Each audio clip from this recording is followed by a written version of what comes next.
To all who come to this happy place, welcome. Please stand clear of the doors. Por favor, manténganse alejados de las This here's the wildest ride in the world.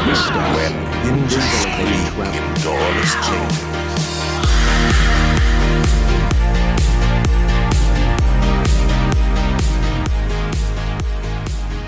So today on Miles from Main Street, we are ranking the rides of Epcot.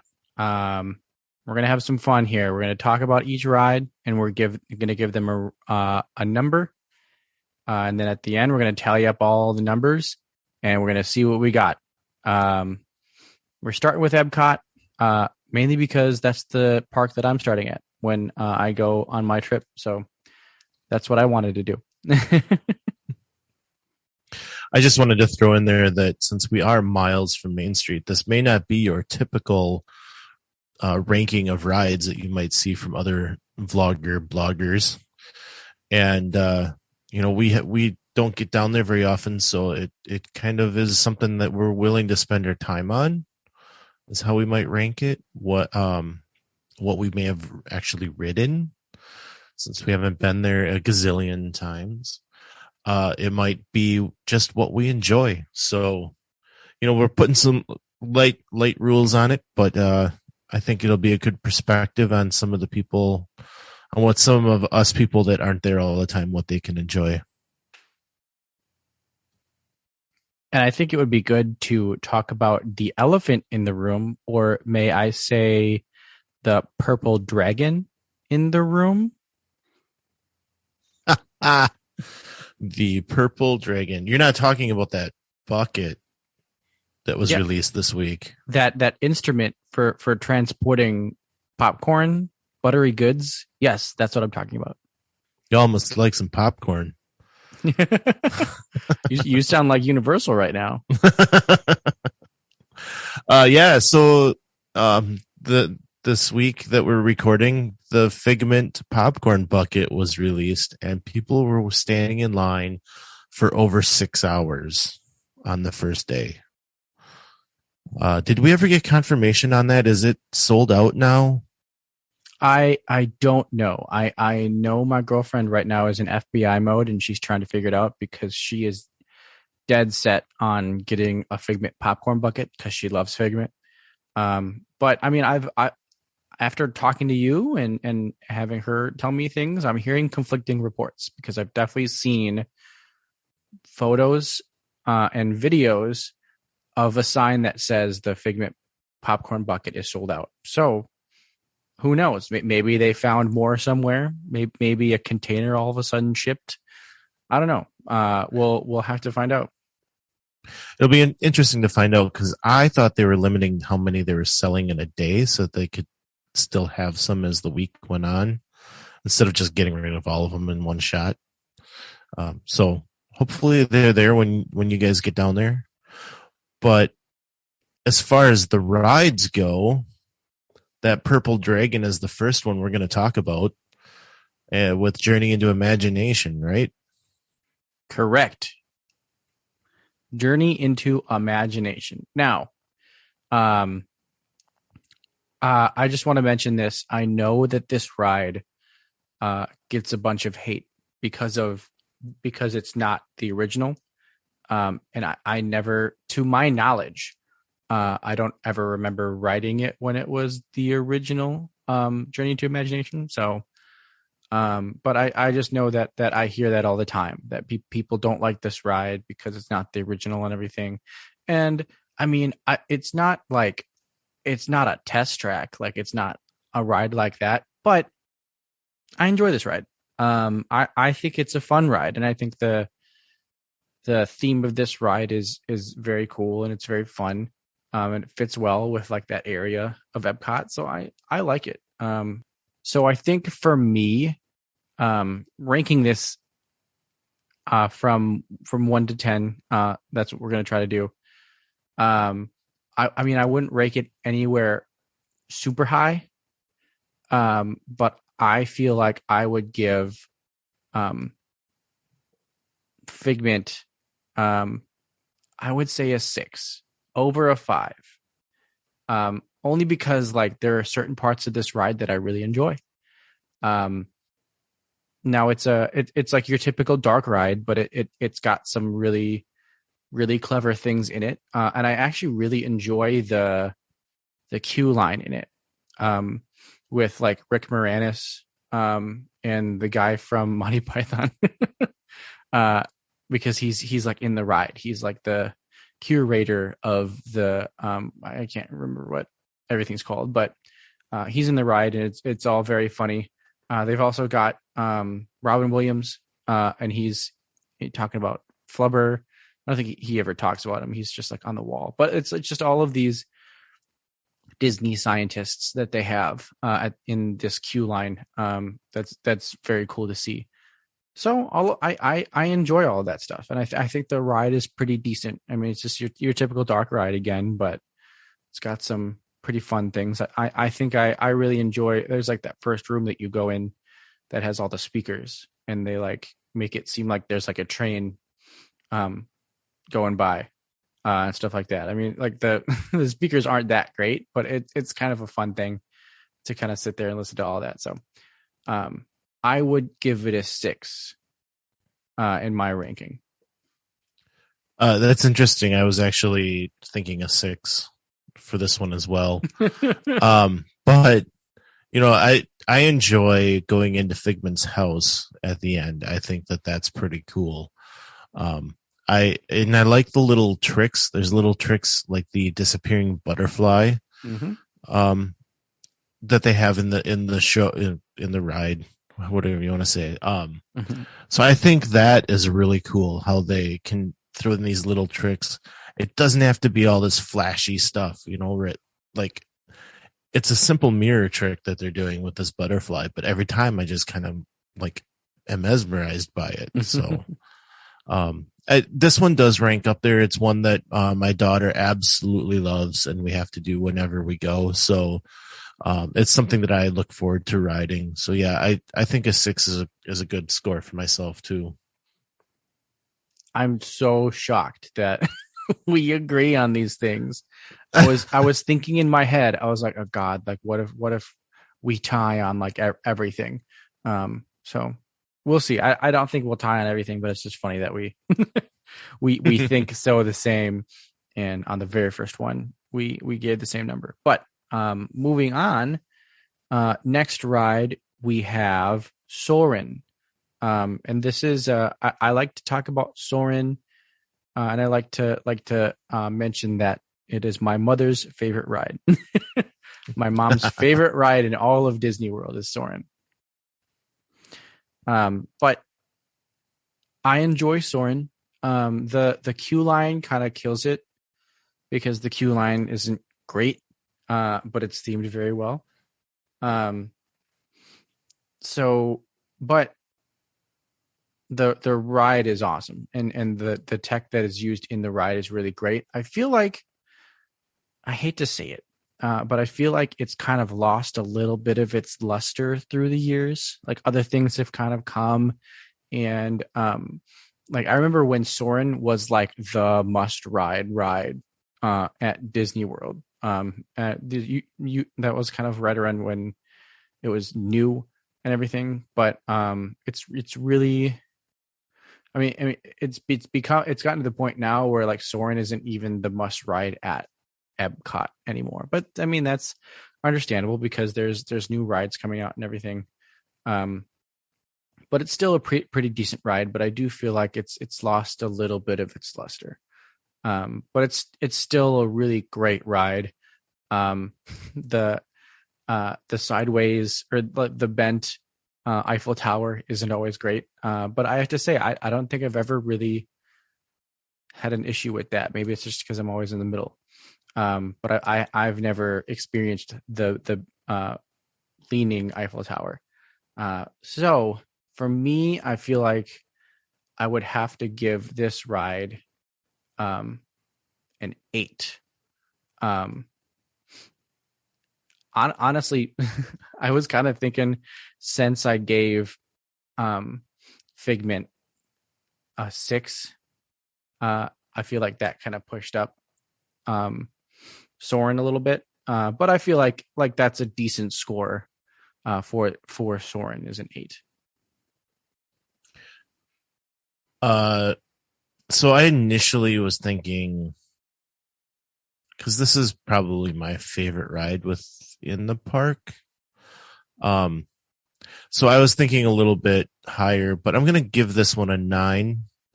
I think it's quite an amazing ride. I'm not all worried about the most technologically advanced ride. I'm just looking for entertainment value. And for Soarin', I mean, the last time I rode it, we got put in that B section right at the top. Mm-hmm. And we were dead center on that screen. It was amazing. And had I never ridden it that way, maybe I wouldn't feel the same. But being right at the top, no feet dangling over me, having a straight on view of the screen, so the Eiffel Tower was not bent, and just the overall joy that my family had on the ride, I think that really puts it up there for me. And I'm going to, I give this a 9, and I think it's a great ride. I think everyone should ride it. I know that if you're afraid of heights, some people might not like that, but it's awesome. I think it's such a simple mechanism with beautiful imagery. It's definitely a must-do ride. Yeah, I totally agree. And I'm not surprised that you're shooting for the stars on this one, because I know you really enjoy Soarin'. But our next one is Test Track. Now, if we were talking old school Test Track, my number would be significantly higher. But we're not. We're talking about new school Test Track. And that's not to say that new Test Track is bad. I just loved old school Test Track, just like what that ride was, and like the whole theme and everything around it was just so great. But for this ride and kind of what it is now, and it's all very digital, and I feel like they did a good job for what they were trying to accomplish, but I don't know. I feel like there could have been something so much better. And the fact that Radiator Racers exists on the West Coast and is so great, and like that's just such a good ride, makes Test Track look like what are they doing with it? Like I feel like there could have been so much more done with Test Track based on everything that they did with Radiator Springs Racers. And everybody loves that ride. So I don't know. I feel like it was a little bit of a missed opportunity, but I'm dwelling on the old, and we're talking about the new. I don't know, the new ride. I've never really gotten into like the whole car editing thing. I've only really ever done it once, and I just wasn't too into it. And if you know me, you know that I do enjoy cars. So it's like that would be something, but it's also, the whole thing is kind of more tailored towards little kids. So like you can have cars with humongous tires, you can have cars that look all goofy, like that's the idea. So I've never really gotten into that. I understand that was supposed to be like something new and fun that you can do. And then the ride itself, everything is like projection map, which should be cool. Again, should be cool, but just like doesn't really do it for me. The thrill factor is fun. It's the fastest ride on Disney property. So that's fun. But I've heard people say I drove faster than 64 miles an hour getting to Disney. So, I mean, they're not wrong. However, I don't know if they were driving a convertible, but it's possible they were. So with all of that in mind, honestly, I was flirting with giving this a 6 and having it the same as Journey into Imagination. I feel like that would infuriate some people, or it would make some people pretty happy. But I'm gonna go with a 7 for Test Track. That's interesting. Okay, a 7 it is. I've enjoyed Test Track. I think we've kind of beat this horse a little bit, where we prefer the test crash dummies. Mm-hmm. And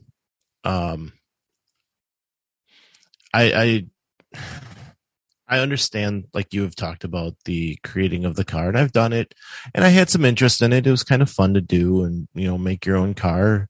In true Disney fashion, spoiler, nobody loses when comparing the cars to each other. But the thrill part of it for me is when you're outside and you're going in the big circle at 65 miles an hour, and the banking is at a much higher degree than than any of us are going to experience out on the open road, right? So that's kind of fun to me. Like, you're going to get some G-forces from that. But beyond that, I can't give this any more than a 6. Now, this is interesting, because to me, a 6 on Figment is like an exciting 6. Like, that's a fun 6. But with Test Track, it's like a disappointing 6, because I want more out of it. Mm-hmm. So it's just kind of interesting that I have different feelings on the same grade. Yeah, and that's funny. I would feel the same way, and I feel like just the fact that you do go very fast in this ride and you have that thrill factor bumps it up to a 7 for me. But if there wasn't that, if you didn't go 65 miles an hour on this ride, it would be a 6, just based on what you do and everything in this ride, and it would be on par with Journey to Imagination for me.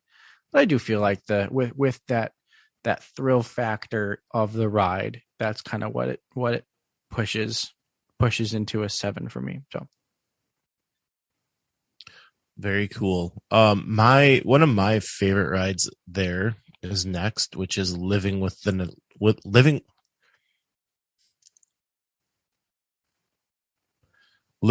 Land. I would ride this one 2 or 3 times in a day if I had the opportunity.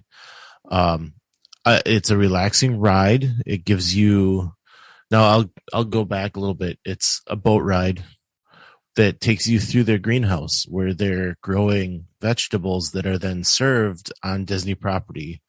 Mainly, if you want to go up to Garden Grill or Sunshine Seasons right there in the building, you can get a lot of that food, but it is sent out, across property to be used all over the place. So, I think it's a great ride. I enjoy seeing all the different ways that they're growing the vegetables, how large some of them can get.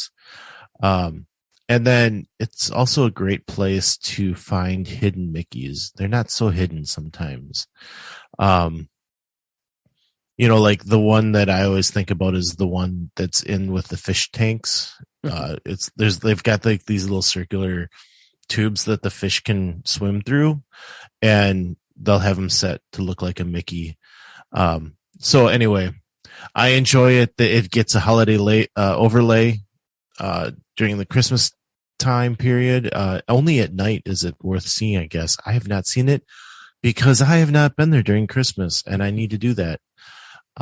So anyway, long story short, I'm giving this a 7. Wow. Yeah. I mean, I say wow, but my number is going to be up there too. Because of all of the same things that you said. I love this ride. It's very relaxing. It's kind of that perfect blend between like Epcot agitation. I do this all the time. Edutainment. And like Disney dark rides. I feel kind of the same way with Spaceship Earth, and we'll get to that later.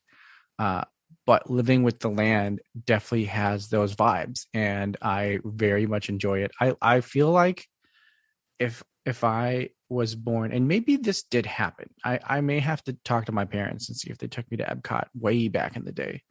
But I feel like if I was born in the 70s, kind of right around when Epcot was coming out, I would have really enjoyed it. And because just all of that, the old school music and everything about Epcot was right up my alley, and I really enjoyed it. And so I think I'm giving Living with the Land also a 7. I feel like I can't get up into that 8 realm with it, just because of what it is. But that's the thing, is that like, can a Disney dark ride be an 8 for me? I think so. And it's tough because I really want to give it an 8. But I will not. I will give it a 7. All right, 7 it is. It's your final answer. Final answer. Final answer. All right, we're going to go next door from the Land Pavilion over to the Living Seas, where the Sea Base Alpha Aquarium is located. That was one of the times that I just kind of said, okay, kids, you're running the show right now. And we stayed in there and looked at that aquarium for like 2 hours. And this is after we had already ridden the Seas with Nemo. And, we had spent some time waiting for Turtle Talk with Crush. And they loved looking at all the different sea animals that are in there. But we're talking about the Seas with Nemo and Friends, the dark ride. You get into a clamshell kind of like you do with the Little Mermaid ride over in Magic Kingdom. And it's a Omni Mover. It takes you through the story of Finding Nemo. And yes, you guessed it. We are finding Nemo. It's an interesting ride. If you enjoy the Finding Nemo movie, I think you'd enjoy this ride as well.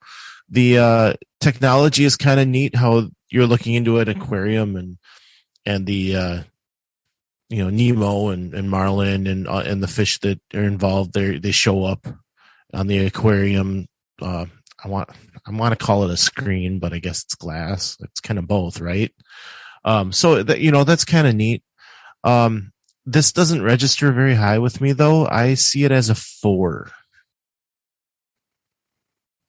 Wow, yeah, we got our first low number. And honestly, I'm not surprised. Just based on the kind of like what kind of ride this is. And it really doesn't resonate very well with not very well, but it just doesn't resonate with a lot of people.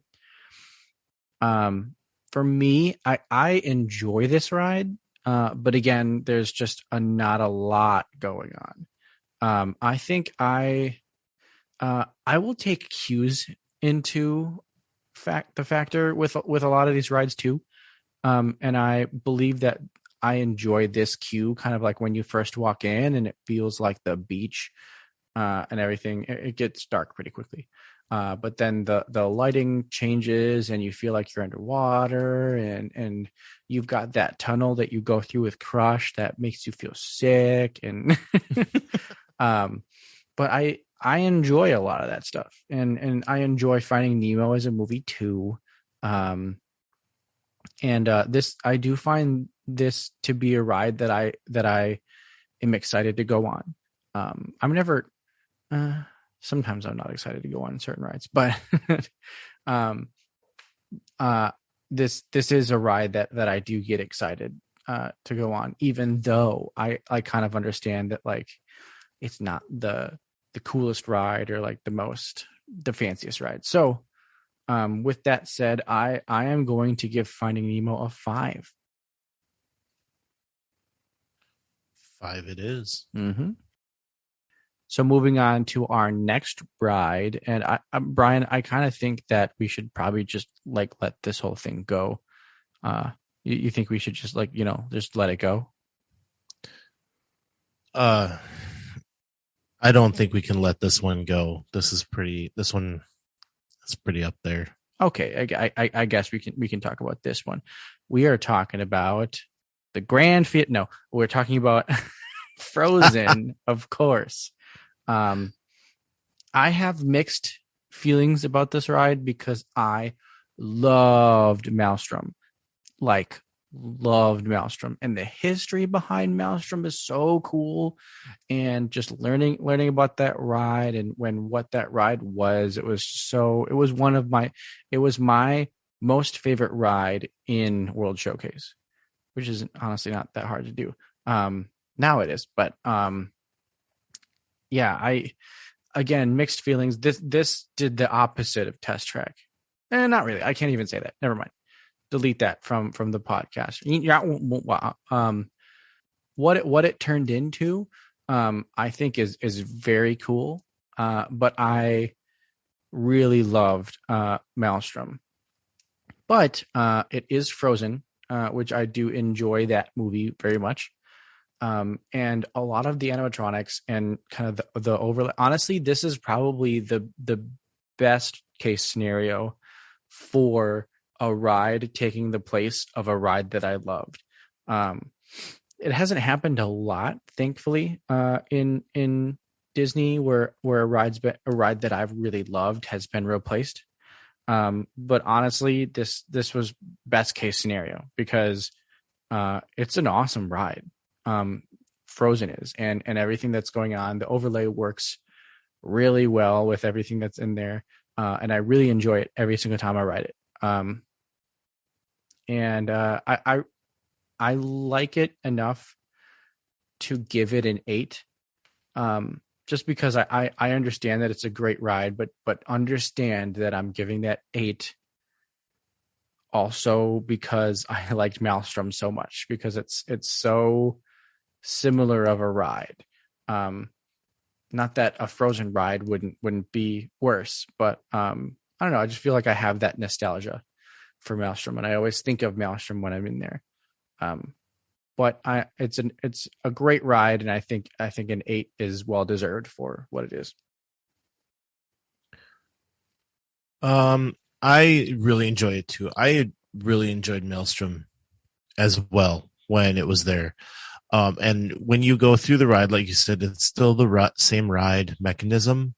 You're still getting the drop that they always had. Mm-hmm. And I can always think about like the waves and the, going through the sea or whatever as you did in riding Maelstrom.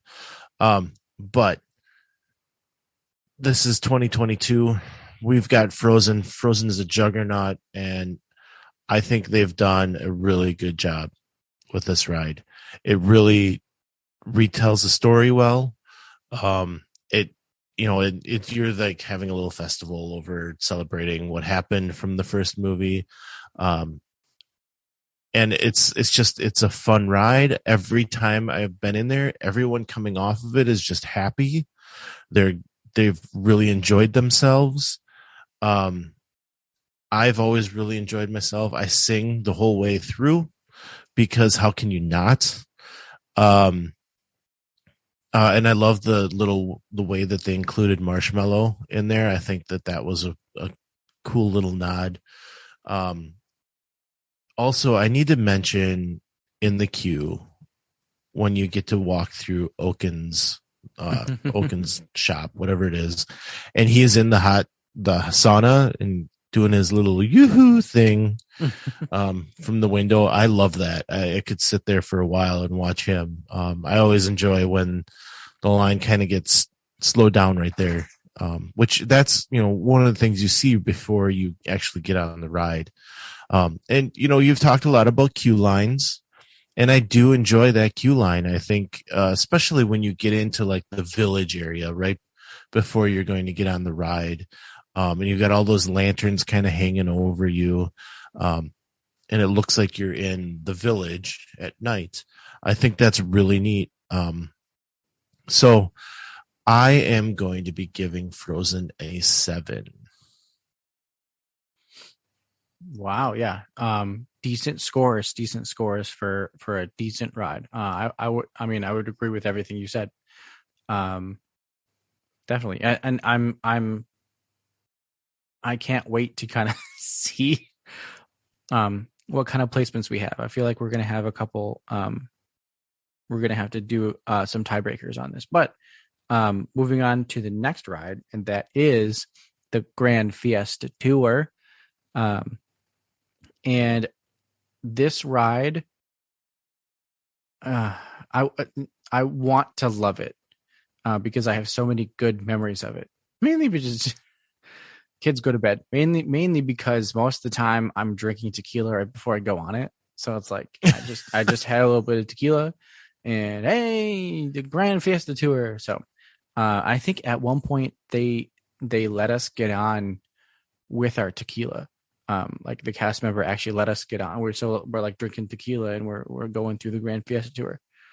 So I have good memories of it, but there's one thing that I don't enjoy about this ride, and this is probably one of the first times that I'm going to be kind of critical and kind of nitpicky with a ride. But for me, it's just too easy to see into the other rooms of like what's coming. Like there's several times where I just kind of like look out and I'm like, oh yeah, we're about to go into that. Like as we're going into a room, and stuff like that. So that was one thing that I didn't enjoy. However, Plant Donald is the best Donald. I have Agreed. to say. Agreed. But so I will be giving this ride a 4, but it's a 4 with a thumbs up because it's a fun ride and you can go on it and it's in the Mexico Pavilion and everything. But it's just not a very well thought out ride. At least for me. Just kind of how everything's put together. But that's the ranking that I give it. Is a 4. So Okay, well, I enjoy it, and I don't need the tequila to enjoy it. it I though.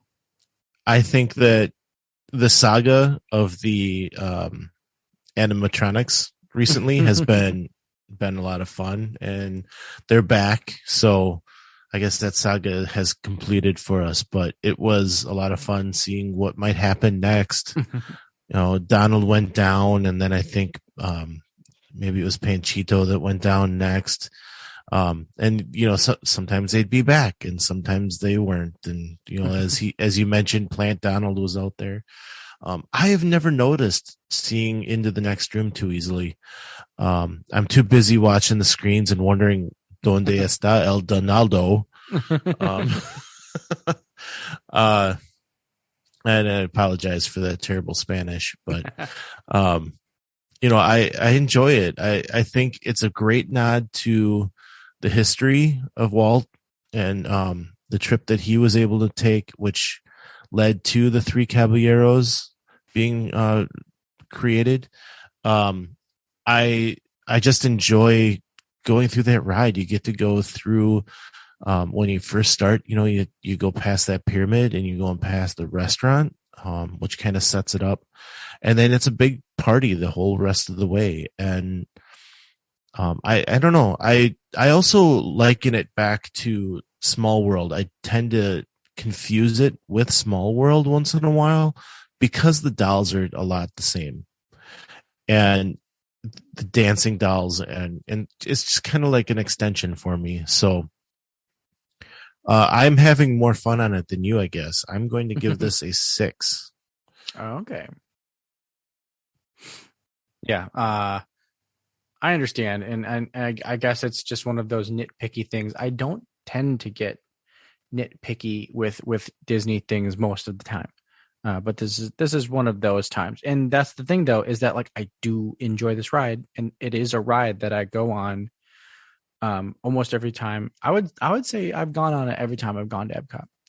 I don't know if I can say that, but it's definitely something. It's a ride that I go on quite often when I'm in Epcot. But this next ride is a ride that I haven't been on for a long time, and for One specific reason.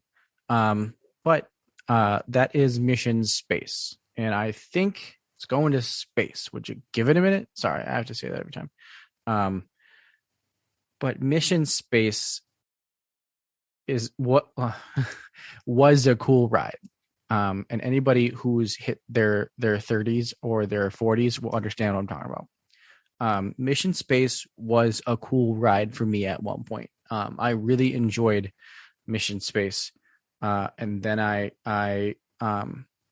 hit my 30s and Mission Space got less cool. Honestly, I think I hit my I think I was like 27 when this happened, but there was one time I rode Mission Space and just felt so sick afterwards.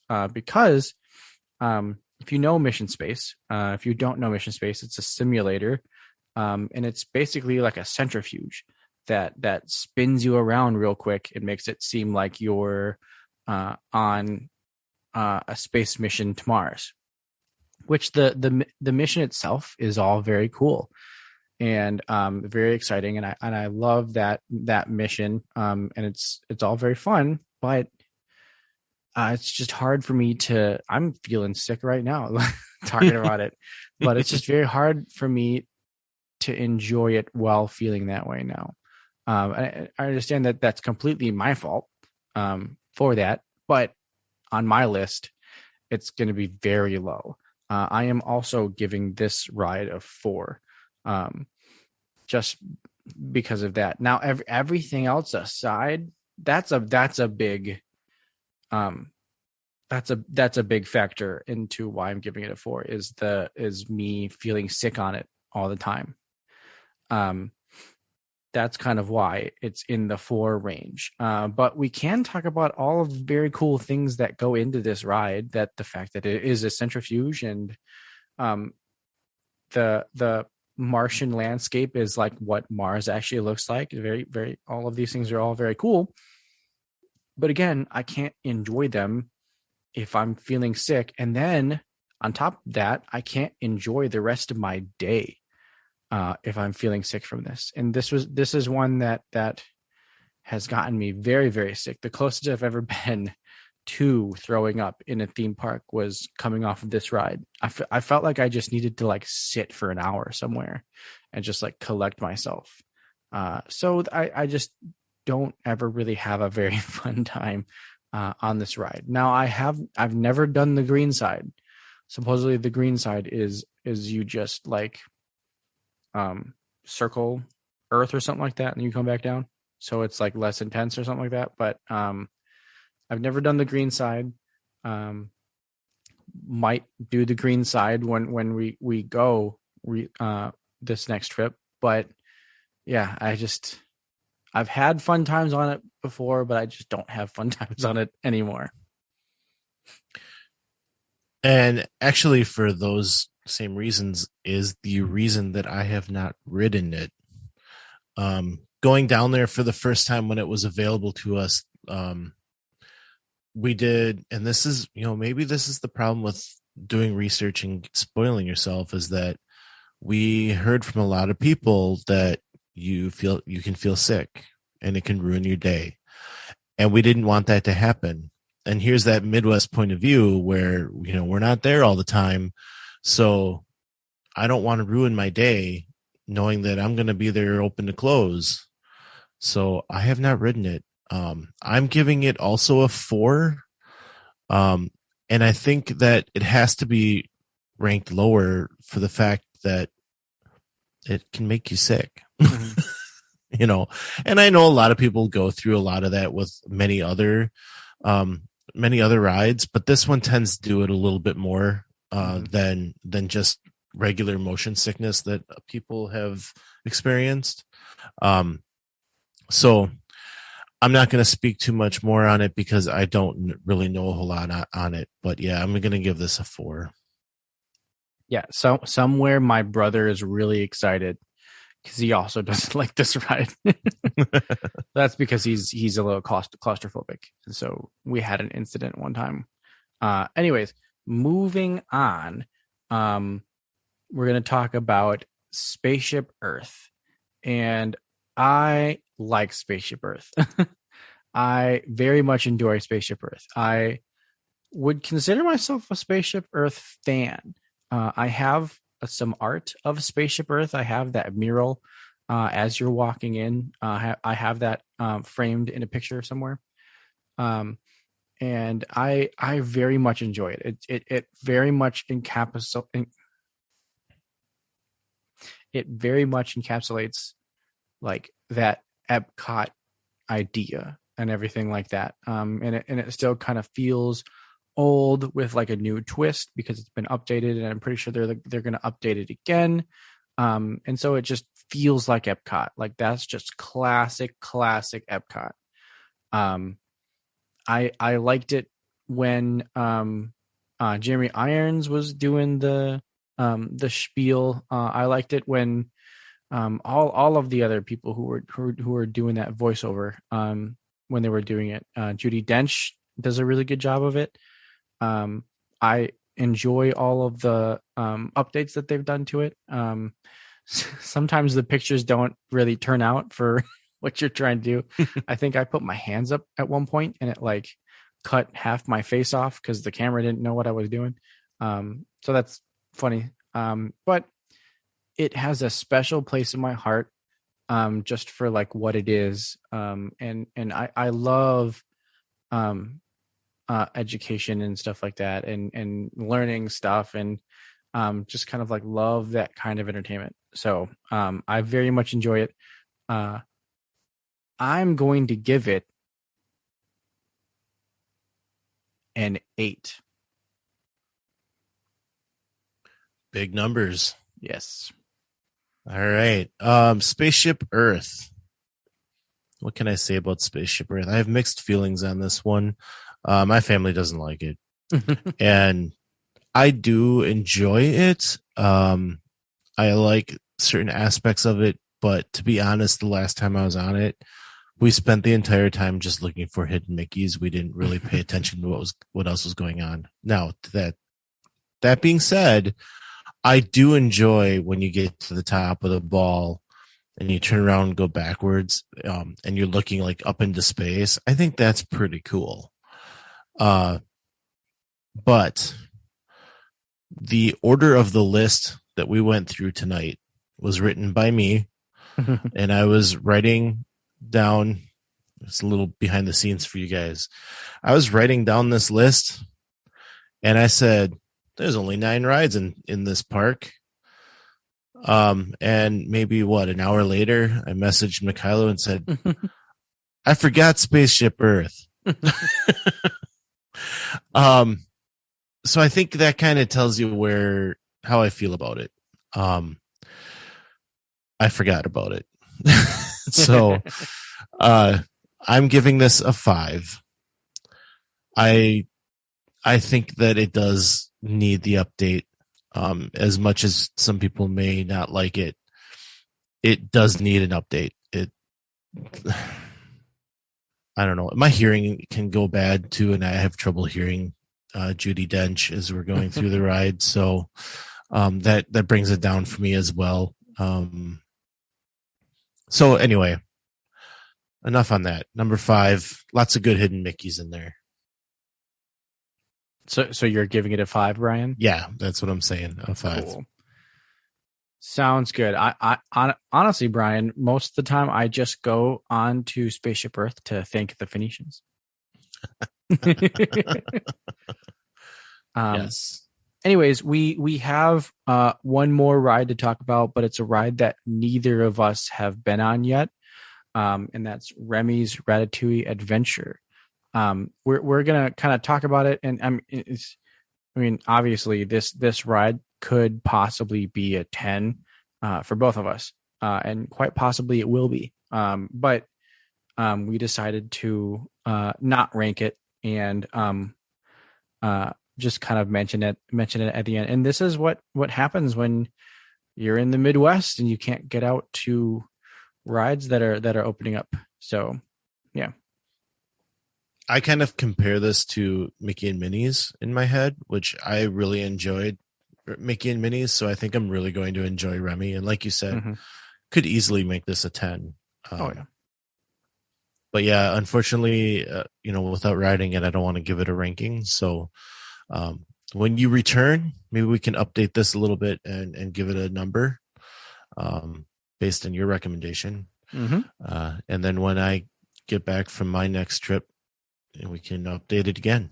But it looks like an amazing ride. We got a firsthand account of it back a few episodes ago from our friends Amanda and Elby, and they absolutely loved it. So definitely want to check that out when you're down there. All right, I'm going to start at the bottom, and with a score of 8, our number 9 ride would be Mission Space. Mission Space Comes in with an 8. I'm a little surprised by that. I thought it might actually show up a little higher on our list. When I ranked these 1 through 9 on my own earlier tonight, I had Mission Space above our number 8, which is The Seas with Nemo and Friends. Yeah. So that's coming in at number 8. Number 7 with a score of 10 is Grand Fiesta Tour. Ooh. And help me out on my number 6. My number 6, we get Journey into Imagination with a score of 12. Mm-hmm. All right. Tied for 4th is going to be a score of 13. And that's going to be both Test Track and Spaceship Earth. Wow. Now, I give you guys a little bit, of a look back on the episode. Spaceship Earth was a 5 for me and an 8 from Mikhailo. And Test Track was a 6 from me and a 7 from Mikhailo. So giving it the tie score of 13. Third place, the bronze medal is going to Living with the Land, a score of 14. Wow. And number 2, anybody got guesses on number 2? Number 2 out there? Anybody? Oh, let it go. It's number 15, score 15. Number 2 is Frozen. And our top ride, except for Remy, we don't know where that might land, is Soarin with a score of 17. Wow. You know what? Did I give Soarin a 9? You gave Soarin an 8. I gave it a 9. Wow. I think the only 9 came from you, Brian. I don't think I gave anything a 9. That would be correct, sir. Wow. And it's funny. I think I did have the highest. I gave the higher scores generally. I just enjoy everything. But that's very fun. I enjoyed this. This was very cool. Just to kind of see how everything stacked out. It was very, very fun. Yeah, I think we should do this for the rest of the parks and see where everything comes out. It'd be great if you guys could come on out to Facebook, Instagram, out to Twitter, and believe it or not, we are now on TikTok. And if you're interested in snapping, I have started a Miles from Main Street Snapchat account. We are at Miles from Main ST. So come on out, send me a snap on there. We can connect on there if you want. But let us know what you think of our rankings. Tell us how crazy we are with our numbers. I'd love to know what people think of Mission Space since I haven't been on there. Should I go ride it? Should I be out there trying it at the age of 44 and knowing I may not like it and ruin my whole day? Should I be doing it? Let me know. What else am I forgetting? Trip reports. We love to do trip reports. We just had one last week. We want to hear about your trips. We want to know what went well, what didn't, what you loved about your resort, may not have loved. So please give us an email, And that is Miles from Main Street Podcast at gmail.com. We would love to have you on the show and talk about your trip. Mikhailo, any information on the TikTok that they need to know? Not really. TikTok is Miles from Main Street 71. So look for that anywhere that you find TikToks.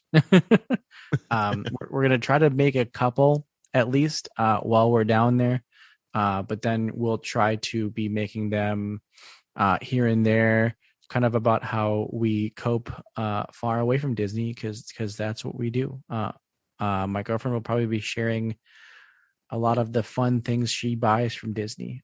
We're still trying to get her to do a section on the podcast about the things that she buys, but she doesn't want to do it. So if you're out there and you want to hear about buying stuff online from Disney, not just from Shop Disney, but from Etsy shops and eBay and stuff like that, let us know, because we've got somebody here who knows a lot about it, and she should be sharing that information. Anyways, this was a good episode. I feel like we went over some good stuff, but remember, some live close, but others don't. So let's talk about it. We'll see you next time on Miles from Main Street.